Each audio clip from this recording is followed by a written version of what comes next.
Ես գիտեմ, որ կա Հայաստանում մի շերտ, որոնց թվում է, թե ես մի մարդ եմ, որը մարդկանց երբեք չի ներում, երբ որ դու սկսում ես վրեժխնդրությամբ ապրել, սա նշանակում է, որ դու առաջ չես նայում։ Վրեժխնդրությունը միշտ կապված է հետ նայելու հետ։ Դու չես կարող վրեժխնդրություն ապագայի հետ չի բռնում իրար, ուրեմն դու անընդհատ պետք է հետ նայես։ Եթե հետ ես նայում, դու առաջ չես տեսնում։ Կան հարցը ներել չներելու մեջ չի, հարցը նա է, որ դու չպետք է քո էներգիան ուղղես միայն դրան։ Այդ Գրաֆ Մոնտե Կրիստոն լավ ֆիլմ է։ Իսկապես նայվում է այդ ֆիլմը։ Բայց եթե դու ֆիքսված ես դրա վրա, դու խնդրեմ ունես։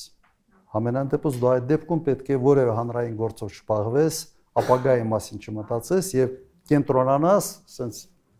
անցյալում քեզ վատություն արած կամ քեզ դավաճանած մարդկանց հետ հաշիվներ մաքրելու վրա։ Սա լավ բան չի, հատկապես երկրի առաջի դեմքի համար։ Մենք տեսնում ենք Նիկոլ Փաշինյանին, որի ամբողջ կյանքի նպատակը վրեժխնդրությունն է։ Լավ տեղ չի բերում։ Ես նման դեպքերում ինչ եմ անում։ Ուղղակի ֆայլերից այդ մարդուն ջնջում եմ։ Ներել, չներելու արդեն հարց չի։ Ուղղակի քո ֆայլերից հանում ես, ասում ես, եղել է այս մարդը, օքեյ, թող իր կյանքով գործ չունեմ այդ մարդու հետ,